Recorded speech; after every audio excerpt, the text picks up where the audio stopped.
Good afternoon, and welcome to our continuing series, Interviews with Disciples and Devotees. Today, once again, we are very honored to have Srikant with us. Namaste, Srikant. In our first interview, you have shared many things with us. What will you share today?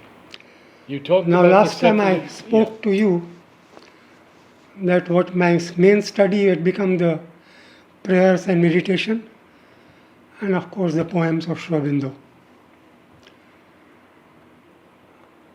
So today I shall start with some of the prayers which I so often keep on repeating because I know them by heart. So 3rd November 1912.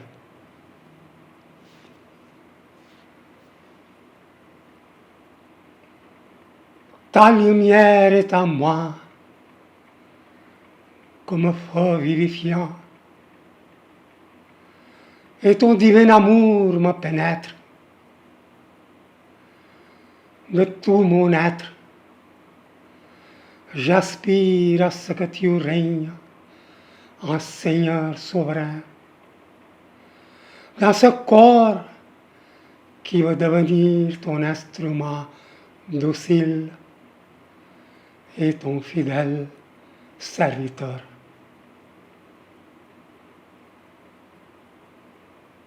Now you will notice that this is particularly a prayer for the body. So this is a prayer I keep on repeating whenever I have difficulty, I am not well. I offer it so that, and this prayer along with another prayer also is extremely useful for when one is not well and all. I recently, this year itself, I had an operation. So in the middle of the operation, Dr. Oja was doing the operation of my hernia. The anesthetic he had given was not sufficient, the anesthetics, and I started getting pain. So I told him, Doctor, I am getting pain. He said, can you bear it? I said, yes, I can bear it. So he's saying, otherwise I will give you anesthetic. I said, no, I can bear it. And then I started reciting this prayer of the mother. And immediately, the whole sort of the pain subsided as though there was no pain. Right? So these two prayers, one that I recited and the other one which comes, the other one I won't say now. There are three more prayers which are of importance. One is 15th August 1913. So this is a prayer on the birthday of Aurobindo. Right.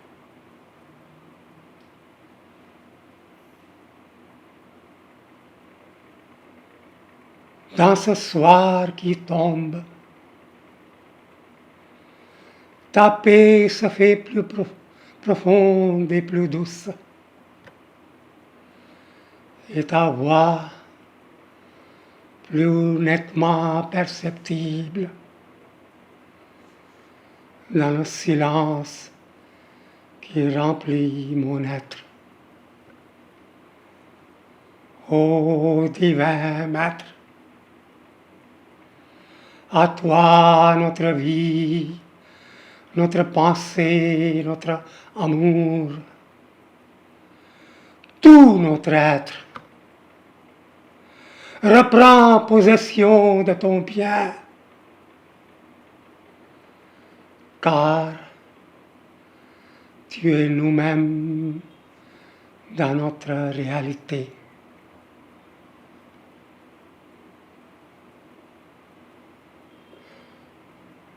So this is a prayer on the 15th August, but yet she has seen Aurobindo in the vision, but she doesn't know the existence of Aurobindo at Pondicherry. The second prayer happens to be on her birthday, 21st February 1914. When she is in Paris, she is preparing to leave. She knows she is going to meet a rishi in Pondicherry. So this is the prayer that she has written.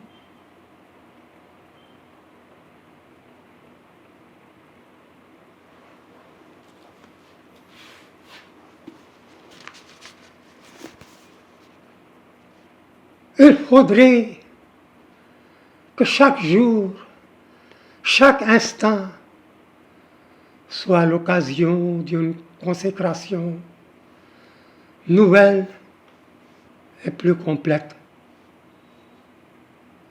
Et non pas une de ces consécrations enthousiastes et trépidantes, suractives, pleines de l'illusion de l'œuvre, mais une consécration profonde et silencieuse, qui n'est pas forcément apparente, mais qui pénètre et transfigure toute action.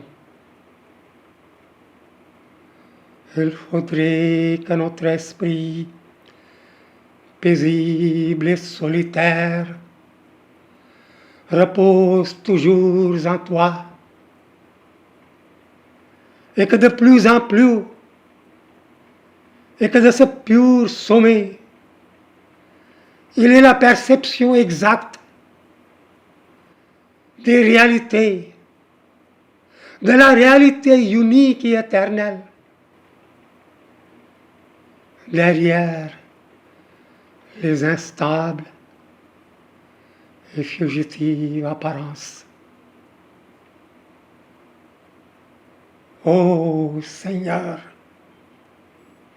mon cœur est purifié du trouble et de l'angoisse.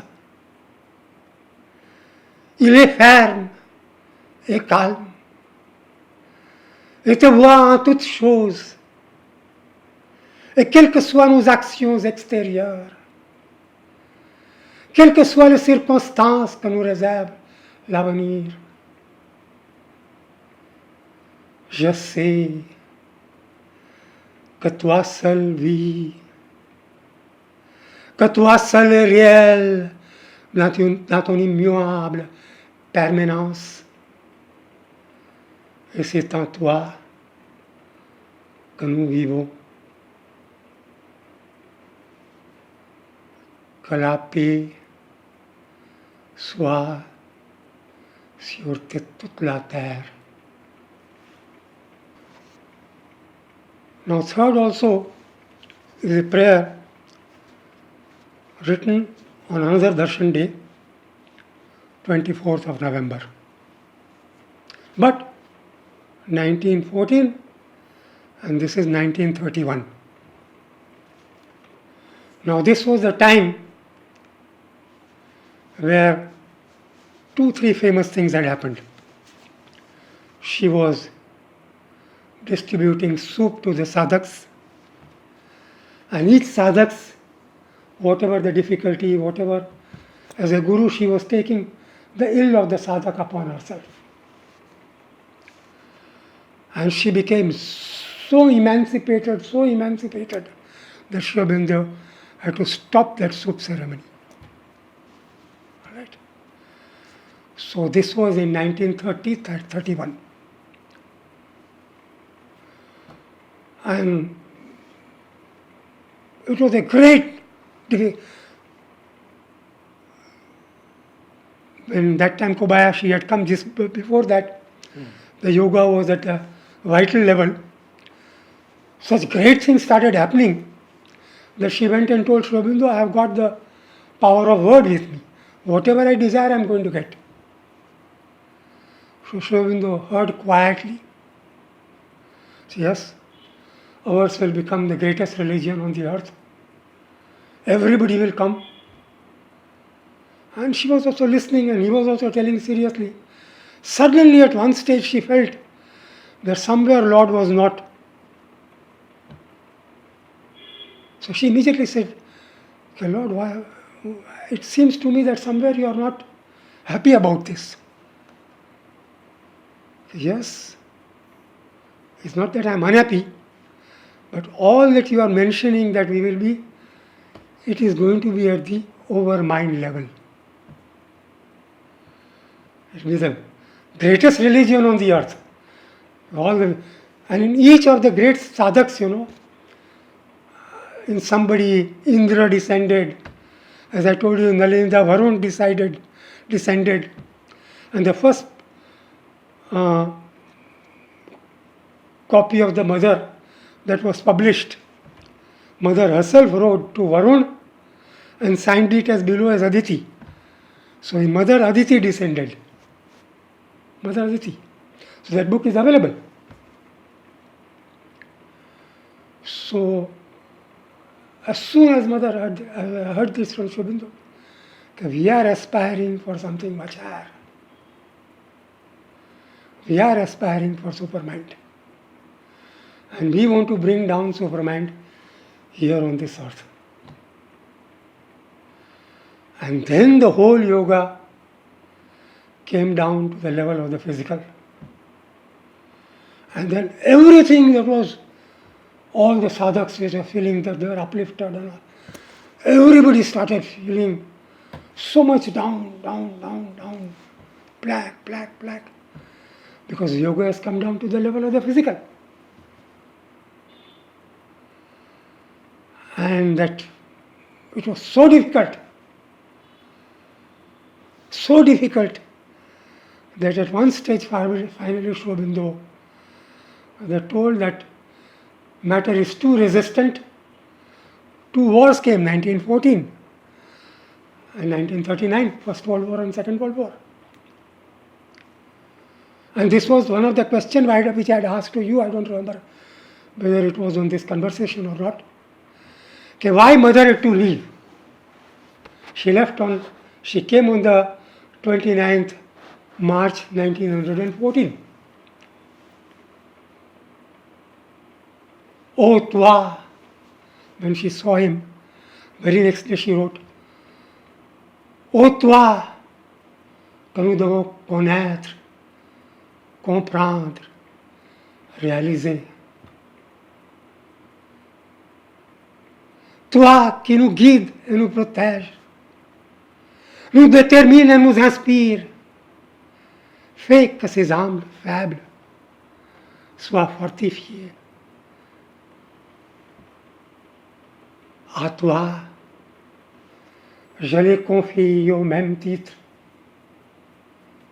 que je te confie toute notre destinée.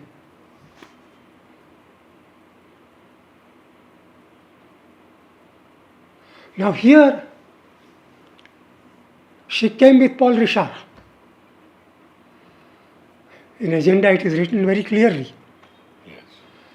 that she learnt occultism from Max Theo in Algeria, who was emanation of death. And she has got married with a person who is emanation of falsehood. So,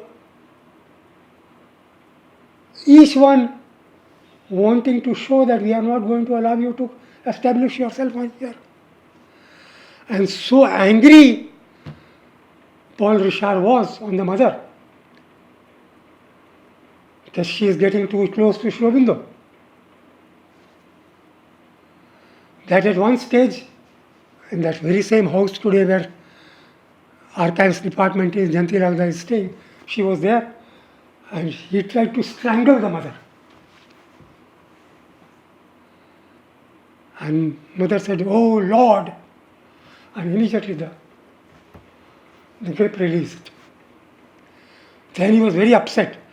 And together, three of them together, the whole of those famous, this thing were written. And if you see that Madan Lal Limat Singh has published all those, what they wrote then, written very clearly. Meera Richard, Paul Richard, and Aurobindo Ghosh. They are the editors of all. So even death had to not death here, it is the Lord of falsehood, had to contribute so much. Hitler was possessed by falsehood, Lord of falsehood. So now why on the 15th of, she came decided here that she was going to stay here. Why she had to leave on 22nd February? It's a very far-fetched story, but at the same time, very interesting that she left on 22nd February 1915. Probably it is in January or beginning of February. She had the vision that India is free. Right?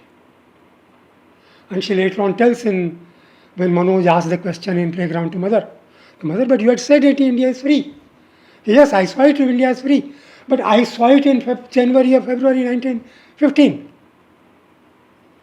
And it happened only in 1947. So Aurobindo then asks, okay, how? The situation will come about in such a way that the foreigners themselves will leave and go. And this is what exactly happened. Here you have to remember one more important thing.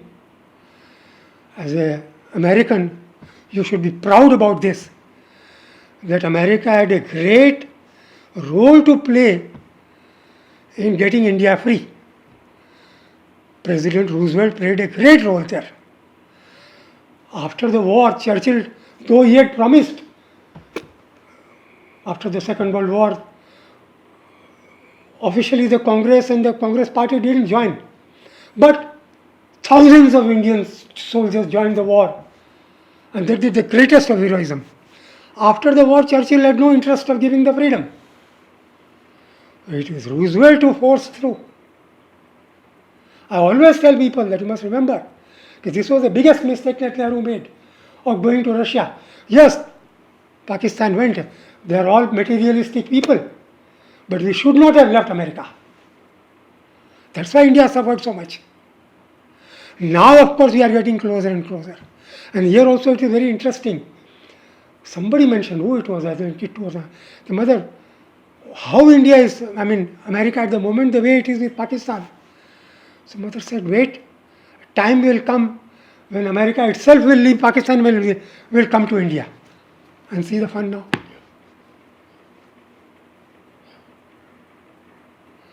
So I tell Lakshman and Hansa also, they tell people there that Roosevelt had a great role. We are coming closer and closer now. So I particularly don't like Peter Hees and everybody in the ashram behind the back will talk and tell you, oh, he's an asura. But then I also for a great time I sort of looked at the thing in a different way. And I was also fighting along with Shraddhalu, and I was also in the streets fighting. But one stage then I precisely asked this question. Well, my guru and my mother, she was associated with the Lord of Death. She learned from him, all the occultism. And she was married to Lord of Falsehood. So there is a reason. There is a reason. And what that reason is, you have to try and understand. So, just before, so that is why Aurobindo otherwise had decided, he had come only temporarily to Pondicherry, that he was going to leave Pondicherry and conduct the revolution back in Bengal. And that's why he had sent his own younger brother Barindra Kumar Ghosh to Calcutta to collect funds even. Now this part of the story, if Peter had known, he would certainly have published in his book. what I am telling you now. So much so that Bharendra Kumar Ghosh was collecting funds on the name of Aurobindo in Calcutta. And person no less than Deshbandhu Chittaranjan Das in those days contributed a lakh of rupees in that fund. A lakh of 1 lakh of rupees. Huh? Today it might be I don't know, maybe 1500 crores, 2000 crores. A cycle was costing in Pondicherry 2 rupees.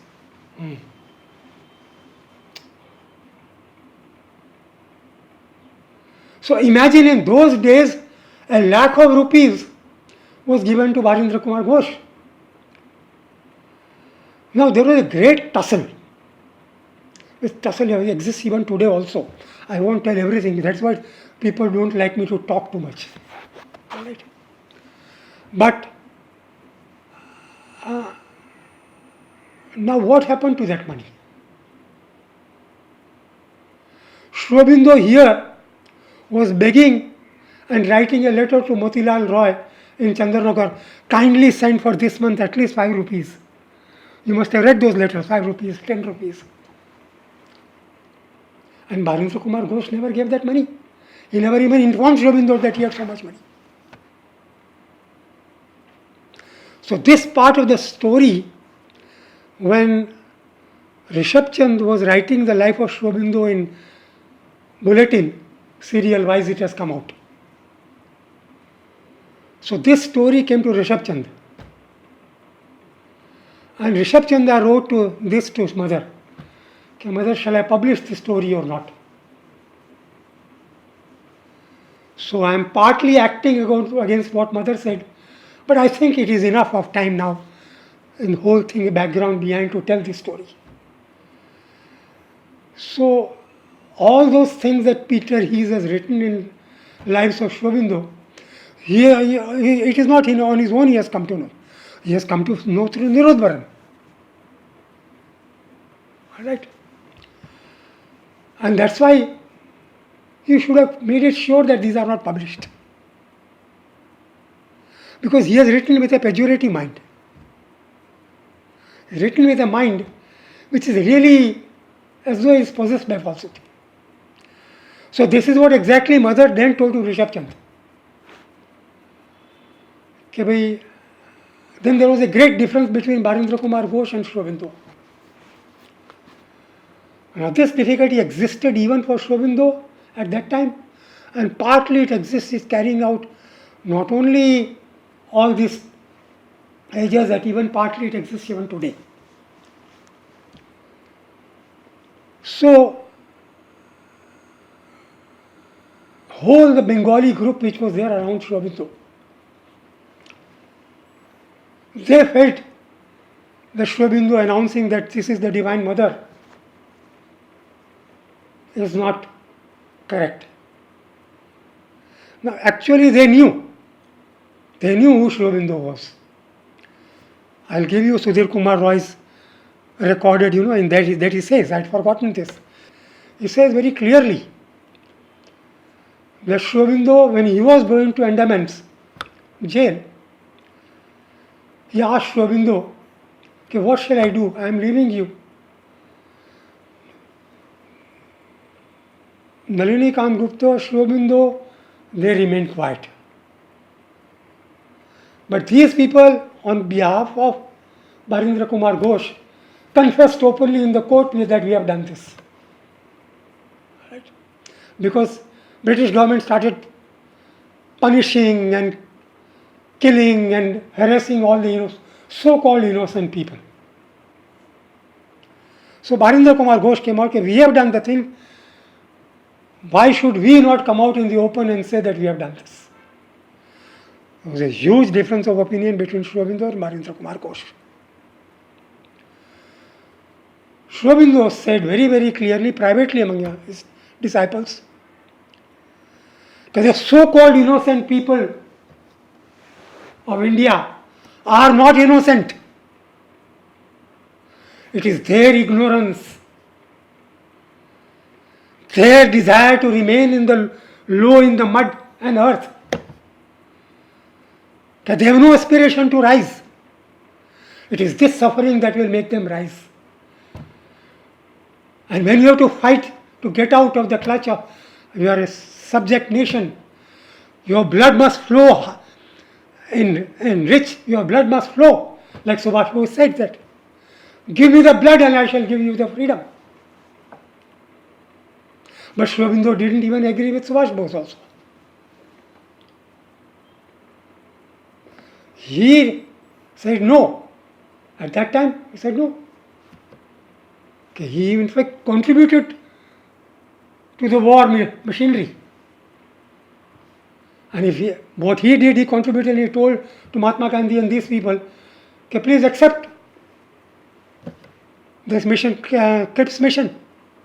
Then we did not have to disintegrate into India and Pakistan.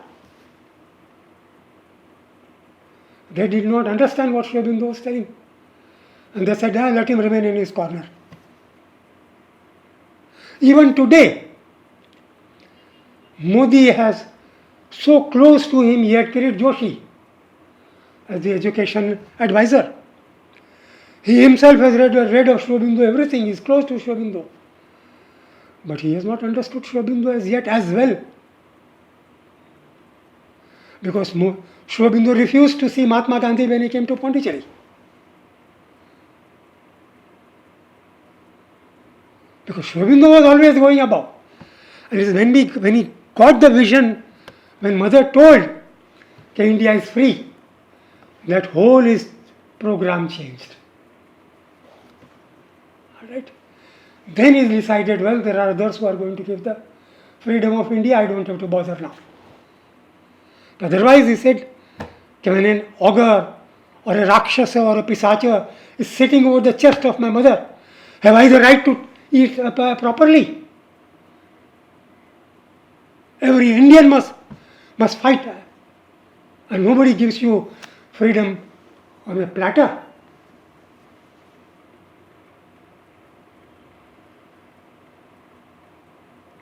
So, Bharendra Kumar Ghosh never told, not only I just told you example of only C.R. Das. So C.R. Das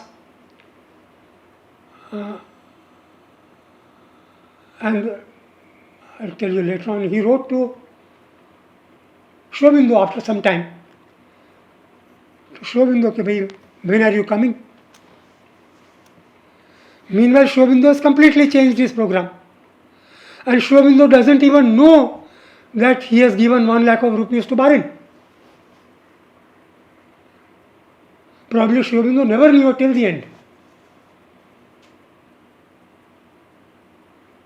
But then C.R. Das said, but you had promised, and according to that he didn't even say how much, but I contributed money to Barin. And Barin has been taking. Now Aurobindo is unable to ask Barin also. Right? All that is humbug that we have decided that we have taken a vow in blood that we are not going to bow down in front of a woman, foreigner. That's only part of the truth. The real truth was they couldn't accept Aurobindo telling openly that this is the Divine Mother.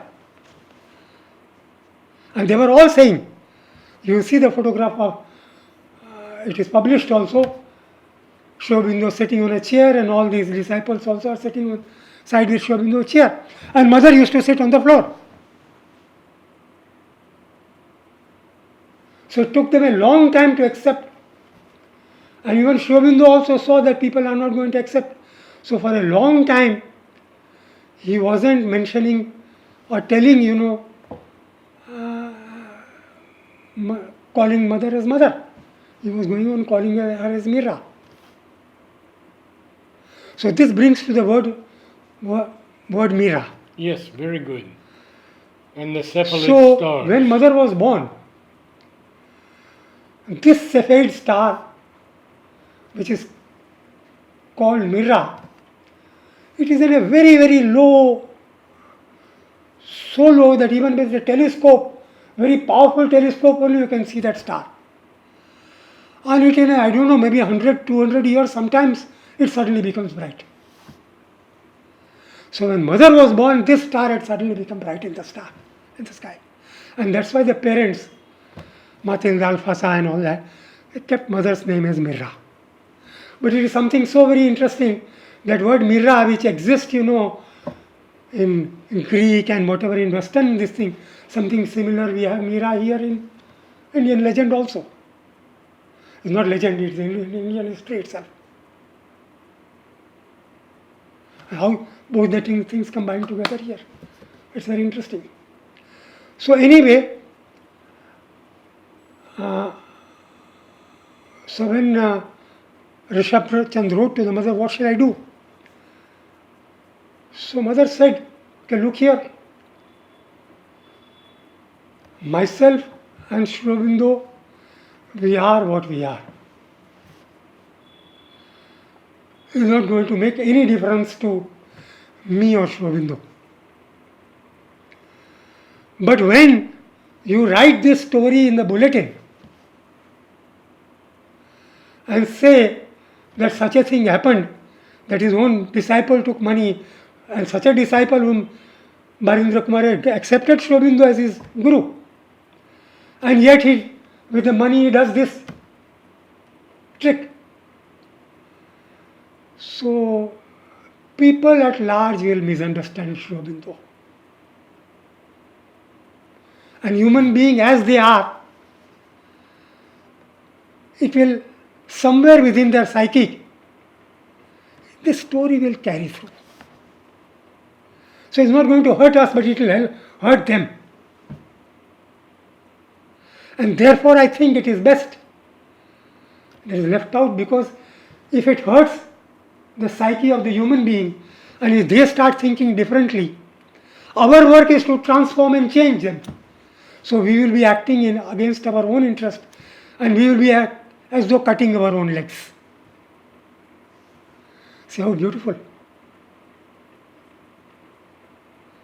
See, everything is not to be told.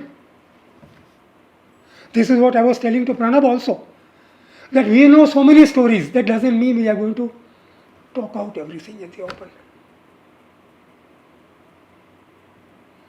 So mother said it's best not to. And here I am again saying it. I don't know why, like once Champaklalji suddenly came and I was there with him upstairs, and he told me, I said, I don't know why I am telling you this story of the mother. And that made me understand truly that story, a weakness of the mother, he told me, but at the same time understood truly the difference between the divine and an avatar. If he had not told me that story, it would not have been so clear to me. I was sitting with him, and that time Champaklalji used to talk. So he told me just after the Aurobindo's passing, it was very, very critical, no? At that time, like the 10 days that, and she remained, because she also wanted to leave her body. Her love for Aurobindo was so great. The only person which saved the whole mother not leaving the body was Pranab. So much she was attached to Pranab also. Not Nalini, nothing, but he's only Pranab. And that's what she had told Pranab. Pranab, for next 10 days you be standing next to me. And Pranab said, yes, I did exactly what she told me. And there was a great turmoil going on within the ashram. Just like as I told you, it happened in the time of Barindra Kumar Ghosh. In 1950 also there was a great, and this has happened several times in the ashram. Right? It exists even today. So anyway, so it is very important to understand that in 1930-31, as I told you,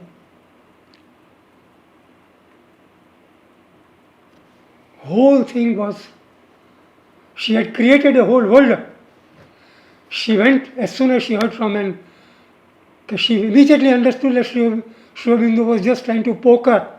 Okay, you are going to be the greatest, will be worshipped and all that. She went and dissolved that whole world that she had created. And during such a period is this prayer of the mother. So this is 19, and it is written exactly on a Darshan day, 24th November 1931.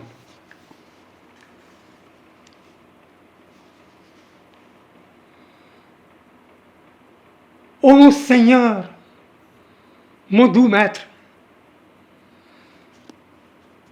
pour accomplir ton œuvre, j'ai sombré dans les profondeurs insondables de la matière. J'ai touché du doigt l'horreur de l'inconscience et du mensonge. Lieu d'oubli, obscurité suprême. Mais dans mon cœur était le souvenir, et de mon cœur jaillit l'appel qui parvint jusqu'à toi.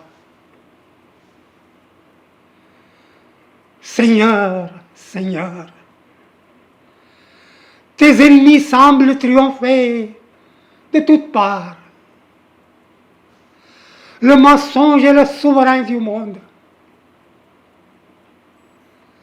La vie sans toi est une mort, un enfer perpétuel. Le doute y a pris la place de l'espérance. Et la révolte, celle de la soumission. La foi y est tarie. La gratitude n'est pas née. Les passions aveugles, les instincts meurtriers, la faiblesse coupable ont voilé, étouffé ta douce loi d'amour. Seigneur, permettras-tu à tes ennemis le mensonge, la laideur, la souffrance de triompher? Seigneur, donne l'ordre et la victoire se produira. Je sais que nous sommes indignes. Je sais que le monde n'est pas prêt. Mais je crie vers toi dans ma foi absolue en ta grâce. Et je sais que ta grâce nous sauvera. Ainsi ma prière s'élança vers toi. Et des profondeurs de l'abîme, je te vis dans ta rayonnante splendeur. Tu parles et tu dis, ne perds pas courage, sois ferme et confiante, je viens.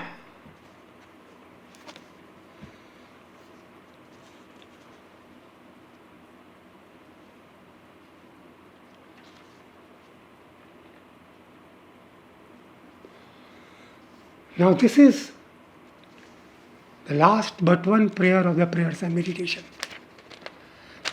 which is in 1931. And the next one is 23rd November 1937, the famous prayer which she herself has recited. And she used to recite above Duman Bai's room on the terrace for many long months this prayer. Gloire à toi. So, what a gap between 31 and 37. And she says, prière pour ceux qui veulent servir le divin. For those who want to serve the divine.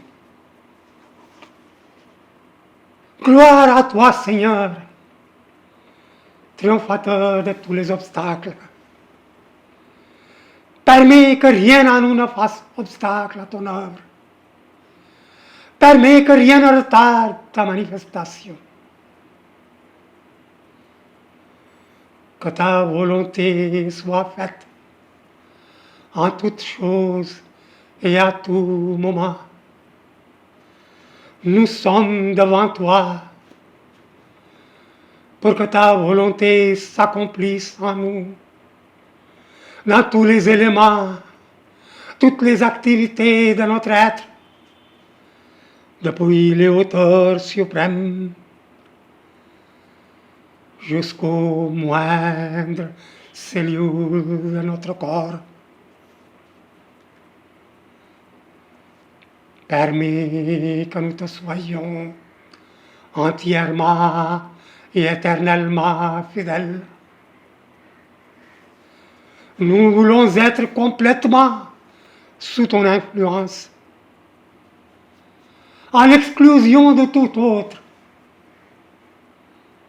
Permets que nous n'oublions jamais de t'être profondément et intensément reconnaissants. Permets que nous ne gaspillons jamais rien, que toutes les choses merveilleuses que tu nous donnes à chaque instant.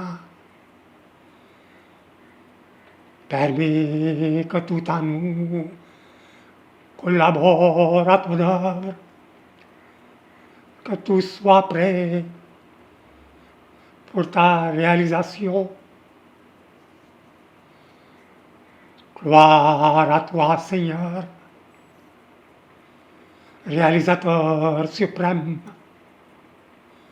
Donne-nous une foi ardente, active, absolue, inébranlable en ta victoire.